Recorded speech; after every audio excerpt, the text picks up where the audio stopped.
Hey everybody, this is Joseph Pasek and welcome to the Fired Up Network. Welcome to the NHL Lowdown. Welcome to Game 2 preview of the Stanley Cup Finals between Edmonton and Florida with the broadcasting legend Storm and Norm Rumack. I'm glad you dressed up for this occasion, Norm. Eh? It's like Norm, like you never seen before. Norm is showing the guns. Yeah, sun's out finally and guns out. And of course, Mark Zwolinski here. All right, so Game 1, overtime. And great overtime. And here's the difference. Florida does not blow 2-goal leads. They blew a 2-goal lead, and they made a penalty in overtime, and that's why Edmonton winning. Connor McDavid, Leon Draisaitl, Corey Perry doing a job again. It could have been a Toronto Maple Leaf, but whatever. Mark, let's look back at Game 1 and look forward to Game 2, which is tonight. Well, Joey, thanks for having me, and Norm as well. But I think first we should really acknowledge D-Day today, June 6th, 80. I think it's 80 or 81 years since the Normandy invasion, and the reason we get to do everything we have and what we're doing and get to talk about hockey is partly because of that led to the the victory or helped pave the way to the victory on the Western Front against the Germans. So I'd like to do that, and I know you guys would too. But moving forward to tonight's game, I think you hit the nail on the head about them blowing a lead. But what I think they blew more than anything was the physicality, and we've talked about so much. About the Florida playing exactly the same way, whether they're up 6-1 or down 6-1. But they acknowledged they took their foot off of something, the gas pedal and something else in that third period. And they also acknowledged that Edmonton's a better team. Tkachuk said that himself. So this should be, I think, maybe one of the better hockey games you're going to see. And the hockey's been fantastic the entire playoff series, but I'm really looking forward to tonight because I think not only is there going to be a rebound, but I think it's going to be the type of hockey we love and come to expect in the finals, which is going to be physical, lots of hitting, no room, and then we're going to see who rises to the occasion. All right, Norm, what do you say? Do you agree with Mark? Yeah, well, I'm glad we have this matchup or rematch of last year. You definitely have the two best teams. Stanley Cup final loaded with stars and superstars. Hard play. It's hard hockey. It's skilled hockey. It's fast hockey. I mean, you couldn't ask for more, really. And I was hoping for a series full of overtimes and 7 games. And judging by Game 1, it's a possibility. Nothing's definite. And, you don't often see Florida losing up on leads that they get, but that shows you there's been some improvement in Edmonton. And as long as Edmonton's goalkeeping can match Florida's and vice versa, I think we're going to see a series just like this. And I was kind of wondering how the Oilers would do without Zach Hyman, and so far they're doing okay, he's a key part of their two-way play. But no, it's when you've got a Stanley Cup final that truly has the two best teams in the league, you can count on great hockey, nail-biters. And like I say, I just hope we get another game with some overtime. It'd be nice to see an extended overtime, like 2 or 3 periods, although, getting up the next day is kind of hard. But whatever, you sacrifice that for some great entertainment. So let's hope for more of the same. And I really think, how the series will work out. I'm pulling for Edmonton, but, Florida are the reigning Stanley Cup champions, and they didn't get there by accident. They got to the series the year before they won it, too. So they're a little bit of a dynasty. If they win this time, I think you can say they're a dynasty because you don't get 4 years of Stanley Cup dynasties anymore because of free agency. Players move around, there's hard salary caps, and you just can't keep everybody that you'd like to. So I think the fact that Florida is in 3 Stanley Cups in a row is almost dynastic. And if they win it, I think you can legitimately say they're a dynasty. But I am hoping for the Oilers. I think most of Canada is. It'd be nice to see the trophy back here for the first time since '93. And so let's see what happens. But I'm anticipating another great match. And hopefully, however the series goes in terms of number of games, hopefully every game is like number one, unpredictable, and just lots of great entertainment, which is what we've been seeing for the most part in the Stanley Cup playoffs this spring. I was going to do what Mark said. First of all, I echo Mark's sentiments about D-Day. I was going to do it at the end of the show here, but I'll give you a chance, Norm. Any comments about D-Day today, June 6th? Yeah, my father was a World War II veteran. He served in a Canadian Armed Forces unit that helped develop radar for the Allies and electronics unit. My cousin was a Lancaster pilot. Sergeant Harry Glass, killed in action August 8th, 1943, was decorated by then Princess Elizabeth with the Distinguished Flying Medal because he rescued his crew after they crashed in the English Channel. And, the Lancasters did a lot of dangerous missions over Nazi-occupied Europe. And they had some tough assignments. 30% of the air combat crews were killed in action every mission. So it was high risk. I think Sergeant Harry, my cousin, I know his date of death was August 8th, 43. I believe Sergeant Harry was about 23 or 24 years of age, which was probably about the average age.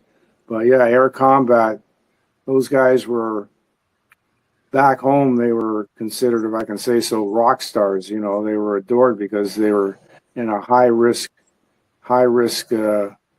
type of military role. And like I said, 30% death rate for each crew on each mission. So you can imagine what that was like. And if you ever seen the photos, they have goggles, a leather helmet, basically, if you want to call it that, a leather head cap. And you're taking on,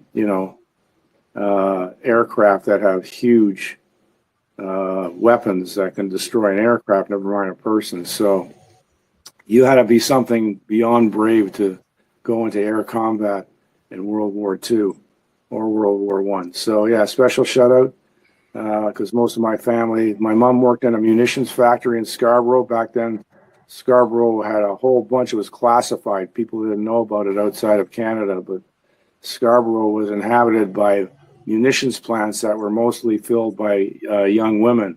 They even had daycare for the women so they could take their kids there while they were working in the munitions plants, supplying our military with the tools of the trade. So my mom, my dad, and most of the members of my family were involved in some form of military duty in World War II. So for sure, a big shout out and thanks to Mark for mentioning that on the anniversary of D-Day. It's huge for a lot of us, a lot of Canadian families whose members served and risked themselves, excuse me, and many perished. So God bless them all. Our greatest generation, indeed. Yeah, and let's hope it never happens again with the world going how it is now. You never know, right? So you never know. But let's close it out. Mark, give me your game 2 prediction here. Edmonton, Florida. I'll tell you one thing. If Edmonton wins tonight, there's no way they're going to blow a 2-0 lead like some other team, all right? So go ahead. I'm going to go with Edmonton tonight. I think they're just probably the strongest team in the league on home ice in the playoffs. They've obviously got, they've got 3 big factors to me. Skinner's playing like he should be in net. The loss of Hyman, which Normie mentioned, is huge, but Vander Kane seems to have stepped into a void, at least physically. Played over 20 minutes, I think, in game 1. And let's not forget, he came back only for game 2 in the first round. He'd been out all of the regular season with injuries, I think. And thirdly, that Draisaitl's got a couple of goals already, and if I'm not mistaken, he was pointless or goalless in last year's final. So they have something going on there that let's just say they can go toe to toe this time with Florida. Florida's probably overwhelmed every other team they've played, every other team in the league. And I also think that the West, is physically and probably skating a lot tougher than the East.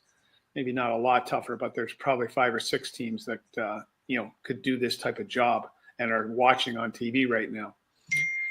So I think that those factors are really kind of inspiring confidence in myself with regards to Edmonton. I do agree with Normie that this is going to go. There's going to be a lot of overtime games, kind of reminding us of the last time a Canadian team won in '93 when I guess Montreal. What did they win? 11 overtime games in the playoffs, which was all Patrick Roy. I think we've mentioned this before. It's the only time I've ever seen one guy win a cup, win a whole playoff series himself, because that Montreal team had a lot of rookies on it, probably didn't belong going that far. But right now, I can see some tight games, some overtime, and I can see it going the distance. But for tonight, I'm going to pick Edmonton. All right, Norm, who's your pick? Yeah, I'm going with the Oilers. They're dominant on home ice. Not that they dominate every minute of play, but they're pretty solid. They got a great crowd there. And to be fair, the Panthers have a great crowd for a team that's not in a primary hockey market. But when you're contending for a Stanley Cup, as we've seen in other cities, you become a prime hockey market. Folks love winners, whether in the United States or Canada, and it doesn't matter what the sport is. You got a winner, you're going to draw crowds. So, getting back to the question, I'm going to go with Edmonton. And it's not so much will they blow a 2-0 lead. You're taking on the Stanley Cup champions, so they're not going to just close up shop even if they go down 2-0.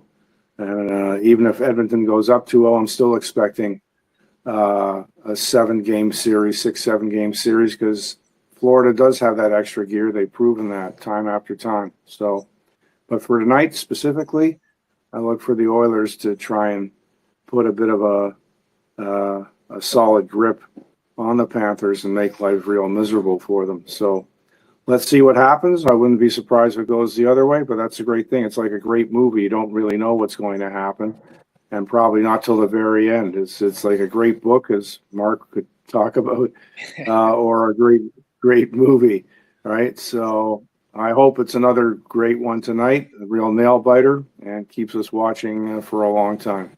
All right, Norm, tell everybody how they could get you on social media, and then we'll talk about Mark's book called Norma. Yeah, it's a great title for a book. You can find me right here on the Fired Up Network with Joseph Pasek, usually on Monday and Thursday. And we talk about all the sports, not only the NHL, the NBA, Major League Baseball, professional football, both in Canada and the United States. CFL got underway last night with another nail biter, one right down on the wire, with Saskatchewan winning. So we talk about that. We talk about footy overseas and locally. So we got it all covered for you. And you got to hear Norm on wrestling, man. Norm on wrestling is. I was just no, nobody can do what Joe does on wrestling. That's for sure. Great guests and head to toe coverage, literally and figuratively, of everything going on in wrestling. So it's all covered for you right here on the Fired Up Network. And I'm glad to be part of it with Mark and with Joseph. Before I ask Mark how to get a hold, Mark used to write also for the Argos. The Argos open up the season as the underdog in Montreal. Norm, give me your pick, and then we'll go to Mark. Go ahead. Argos and Montreal tonight. What do you expect? Well, I think Montreal wants to make a bit of a statement. The Argos are the reigning Grey Cup champions. But again, CFL, it's like they say, no score is safe. And that's what makes it a fun game to watch. So I'll give Montreal a slight home field advantage. But I think it'll be like nothing more than a field goal difference between the two teams. And I expect it to go right down to the end, too. All right, Mark. What's your prediction? And then let's talk about your books. Tough one.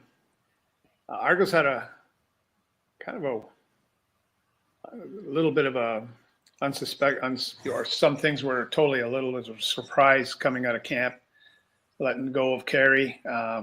They do, I think, have improved both their O and D lines. Of course, Kelly's not starting, but we know what Arbuckle can do, given last year's Grey Cup.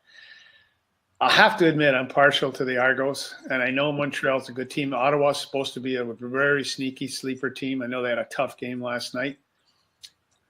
CFL football is going to be awesome this year. I think it's going to be one of the better years you're going to want to watch and pay attention to the Argos and to everyone. But I'm going to go with my partiality on the Argos. I think the one thing that's never been really explored, and shamefully to me, as being a past member of the media, is Coach Dinwiddie.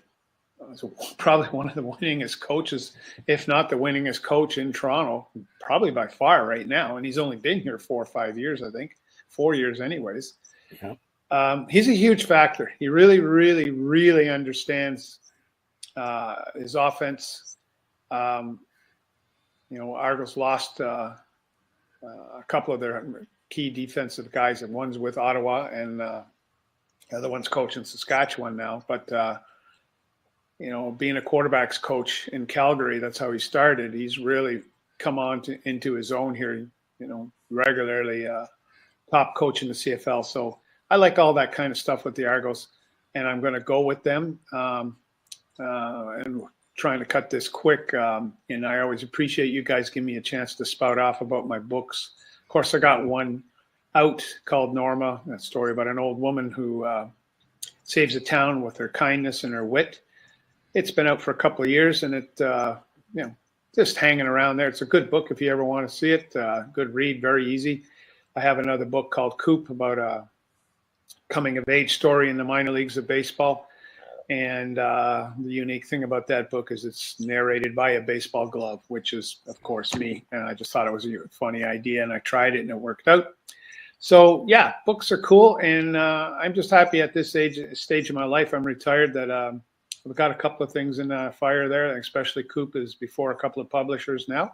I don't expect anything, but I'm honored just to have somebody agree to read it and take a look, took a look at the synopsis and send us the manuscript, and we'll take a peek and get back to you. Now that process it's already been a month, and it's very slow, but I've got my fingers crossed, and that's, it's all you can do is just keep your fingers crossed, hope for the best, and be happy that you can still write something and contribute that way, as we all do. And that's it. That's just, I think that's the best thing about what we do in the media is having something to say and saying it, and either the way you guys do it here, the way I do it, and the way we all do it, hopefully we help the listeners and inspire other conversation. And I think that's the best thing about this profession. All right. And remember, Mark started a D-Day today. Just go out and have thoughts. We live the free life because of these guys who sacrificed, like Norm said. I believe you said your uncle and your mom served and everything like that. So for the people who sacrificed, and your dad and everything like that. So remember, it's one of the most important and should be a national holiday, in my opinion, right? Yes. But look who's the prime minister or the president, put it that way. All right. Again, enjoy game 2. And the crowd in Edmonton's amazing. Let me say that, first of all. Crowd in Edmonton, enjoy game 2. Enjoy the Argos. Both. We're all calling Edmonton winning. That means Florida's going to win. We're all going to call the Argos to win. That means the Argos going to lose. All right. So there you go. All right. Enjoy the NHL Stanley Cup. Enjoy the weekend. And remember, D-Day. Thanks a lot to Mark. And, of course, my good friend, Stormin Norman. We'll be back for more here on the Fired Up Network. Thanks a lot, guys. Thank you. Best.